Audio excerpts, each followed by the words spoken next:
धूप अपने पूरे शबाब पर थी। गांव की गलियों में धूल उड़ रही थी। चारों ओर गर्म हवा का सन्नाटा था, पर फिर भी जीवन थमा नहीं था। बच्चे आम के पेड़ के नीचे खेल रहे थे और खेतों में कुछ किसान अब भी पसीना बहा रहे थे। इसी गांव के एक कोने में मिट्टी से बने एक छोटे से कच्चे घर में दादी का डेरा था। दादी का असली नाम तो गौरिया देवी था, पर पूरे गांव में वे बस दादी के नाम से जानी जाती थीं। दादी का जीवन सीधा सादा था। उनके घर में लकड़ी की खाट, एक पुराना संदूक और आंगन में सजे कुछ मिट्टी के बर्तन ही थे। लेकिन उनके पास जो सबसे अनमोल चीज थी वह था अनुभव का खजाना, जो उन्होंने जीवन की हर चोट, हर आंसू, हर मुस्कान से बटोरा था। उनका पोता अंशु 12 साल का था। आंखों में बड़े बड़े सपने और दिल में एक अधीरता की आग। अंशु को लगता था कि मेहनत और इंतजार बेकार बातें हैं, जल्दी से बड़ा आदमी बनना है बस। वह रोज दादी से कहता, दादी जल्दी से अमीर कैसे बनते हैं, कोई चमत्कारी तरीका बताइए ना। दादी हंसती और कहती, बेटा जीवन चमत्कारों से नहीं, छोटे छोटे सच से बनता है। लेकिन अंशु को दादी की ये बातें बोरिंग लगती थीं। उसे तो जल्दबाजी की आदत थी, सब कुछ फटाफट चाहिए था। एक दिन की बात है, बारिश की हल्की फुहार के बाद मिट्टी से सौंधी खुशबू उठ रही थी। दादी ने अंशु को बुलाया, चलो बेटा आंगन में आओ, आज तुम्हें कुछ दिखाती हूं। अंशु दौड़ता हुआ आया। दादी ने आंगन में रखे पुराने बर्तनों में से एक घड़ा उठाया। वह घड़ा फूटा हुआ था, उसके किनारे से एक बड़ी दरार निकल रही थी। दादी ने उस घड़े में पानी डाला। पानी डालते ही दरार से रिसकर सारा पानी बाहर बह गया। अंशु हैरानी से देख रहा था। देखा? दादी मुस्कुराई। ये घड़ा अब पानी नहीं पकड़ सकता, चाहे कितना भी डालो, अंशु ने कहा। तो इसे फेंक दीजिए दादी।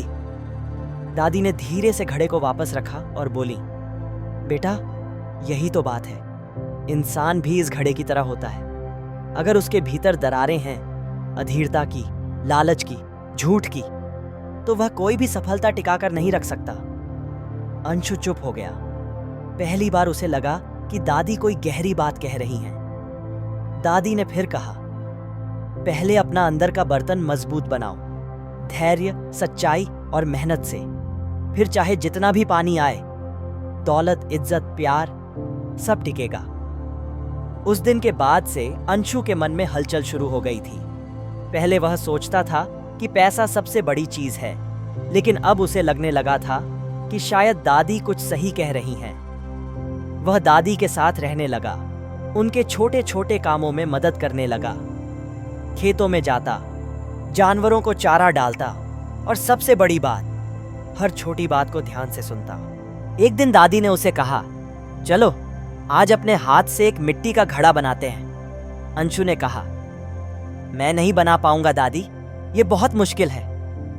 दादी मुस्कुराई, तो क्या जल्दी से हार मान लोगे? अंशु ने झेंपते हुए कहा, नहीं, कोशिश करूंगा।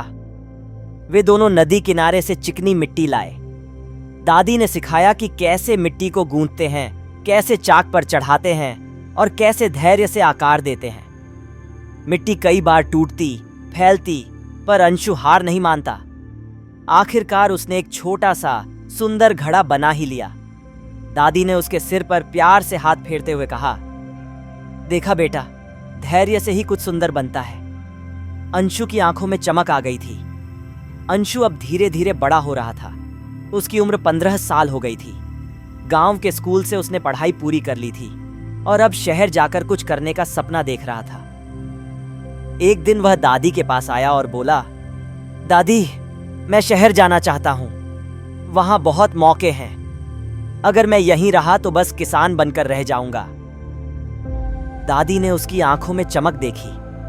उन्होंने उसे रोका नहीं, बस एक छोटा सा कपड़ा निकाला जिसमें कुछ सिक्के बंधे थे। उन्होंने वो अंशु को थमाते हुए कहा, ये मेरी बचत है बेटा, पर याद रखना, मिट्टी का घड़ा चाहे जहां जाए, अपनी जड़ें नहीं भूलता। अपनी सच्चाई और धैर्य को कभी मत खोना। अंशु ने वह कपड़ा चूम लिया और दादी के चरण छूकर शहर के लिए निकल पड़ा। शहर बिल्कुल अलग था। ऊंची ऊंची इमारतें, भागती भागती भीड़, चमकते बाजार। अंशु एक होटल में बर्तन धोने का काम करने लगा। दिन भर मेहनत, रात को थककर फुटपाथ पर सोना, यही उसकी दिनचर्या बन गई थी।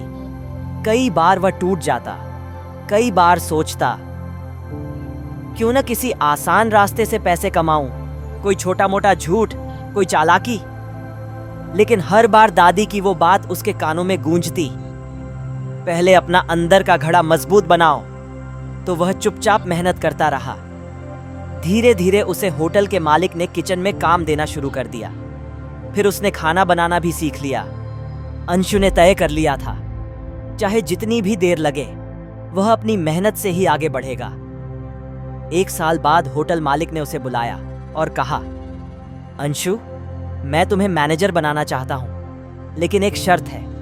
तुम्हें सरकारी इंस्पेक्टर को कुछ पैसे देने पड़ेंगे ताकि हमारा होटल बिना रोक टोक चले। अंशु के सामने पहली बार बड़ा फैसला था। अगर वह हां कहता तो तुरंत बड़ा ओहदा मिलता, लेकिन दादी की बात उसे याद थी। क्या वह अपने घड़े में दरार आने देगा?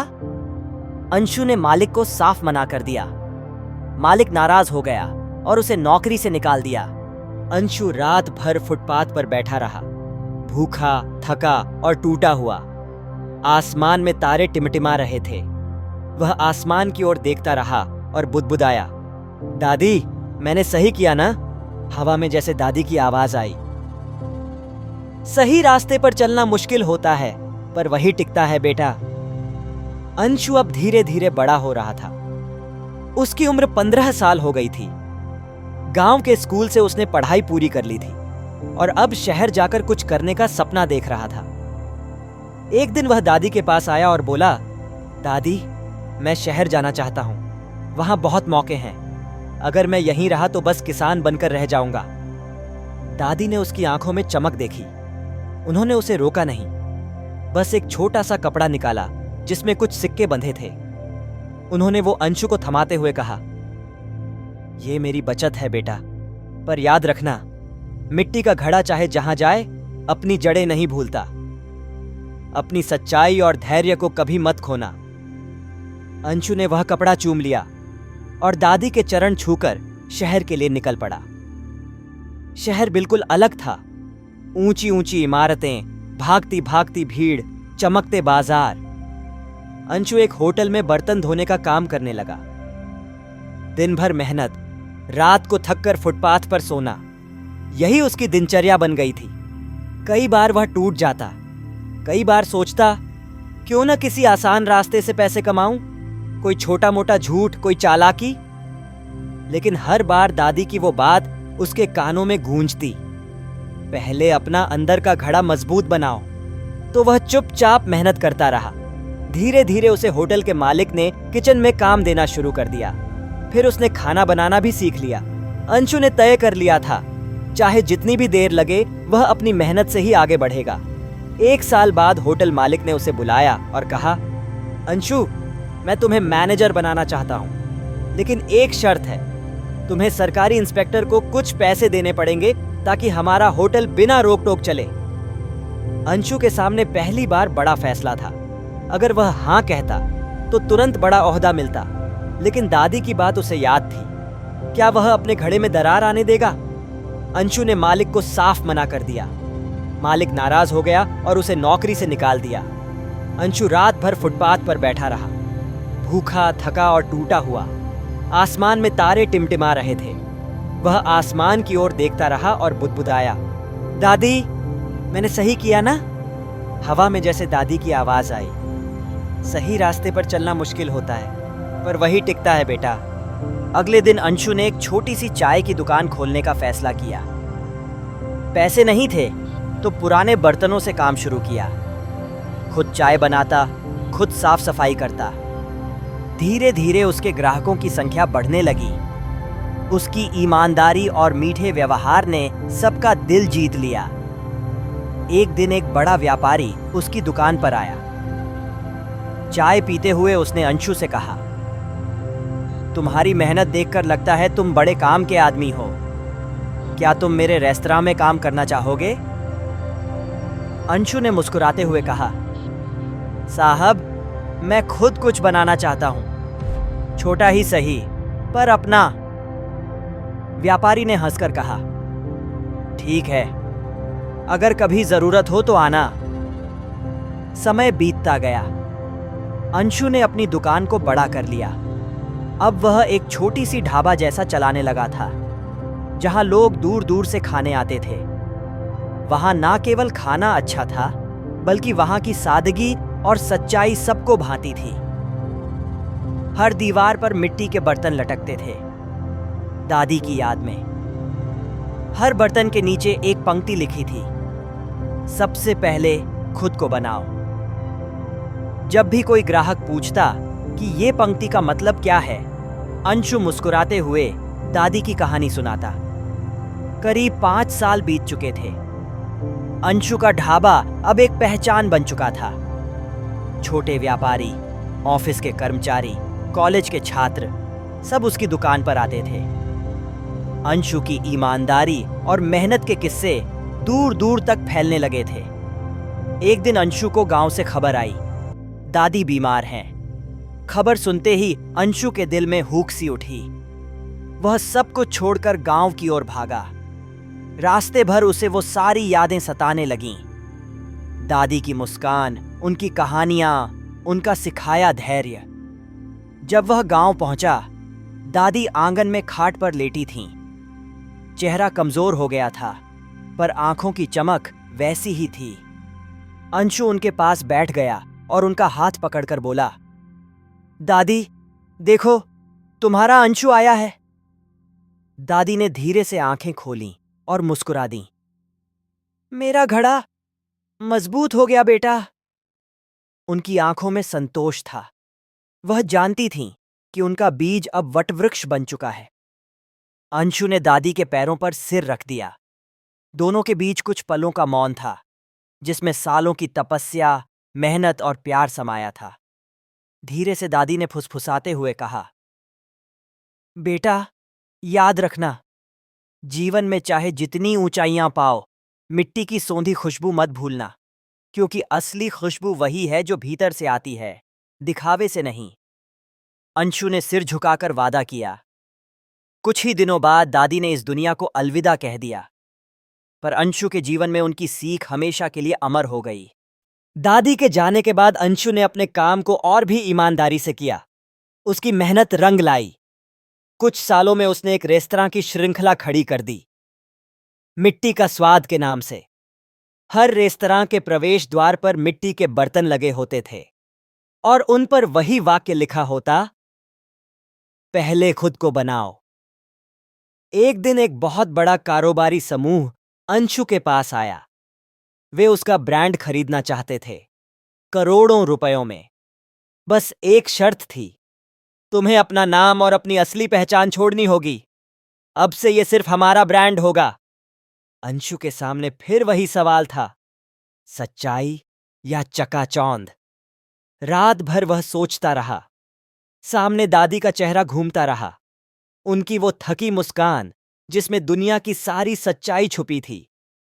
सुबह होते ही अंशु ने सौदा ठुकरा दिया। उसने कहा, मैं मिट्टी की खुशबू नहीं बेच सकता। मैंने जो कुछ भी सीखा वह बेचा नहीं जा सकता। व्यापारी चले गए, पर अंशु के दिल में एक अनमोल जीत थी, आत्मसम्मान की। समय के साथ अंशु का नाम न सिर्फ उसके रेस्तरां से, बल्कि उसकी सच्चाई से जुड़ने लगा। कई पुरस्कार मिले, कई बार अखबारों में नाम आया, लेकिन वह भीतर से वही अंशु रहा, वही जो कभी दादी के आंगन में मिट्टी के बर्तन बनाता था। अब वह गांव के बच्चों के लिए एक स्कूल भी चलाता था, जहां वह खुद बच्चों को सिखाता, सपने देखो, पर अपने घड़े को पहले मजबूत बनाओ। उस स्कूल की दीवारों पर भी मिट्टी के बर्तन टंगे थे। हर एक बर्तन, हर एक दरार एक कहानी कहती थी। एक दिन अंशु उस छोटे से आंगन में बैठा था, जहां कभी दादी ने उसे घड़े की दरारें दिखाई थीं। वही आंगन, वही मिट्टी, वही नीम का पेड़। उसने आंखें बंद कीं और महसूस किया, हवा में दादी की आवाज अब भी थी, बेटा, अब तेरा घड़ा भर चुका है, सच्चाई से, धैर्य से, प्रेम से। अब तू दूसरों को पानी देना। अंशु की आंखों से आंसू बह निकले। उसने दोनों हथेलियां आकाश की ओर फैला दीं, जैसे आभार प्रकट कर रहा हो। दूर कहीं से एक बच्चा दौड़ता आया। अंशु भैया, एक घड़ा बनाना है, सिखा दोगे ना? अंशु ने मुस्कुराकर सिर हिलाया। चलो बेटा, आज एक नया घड़ा बनाते हैं। और आंगन में फिर से मिट्टी की सोंधी खुशबू फैल गई थी, एक नए सफर की शुरुआत के साथ।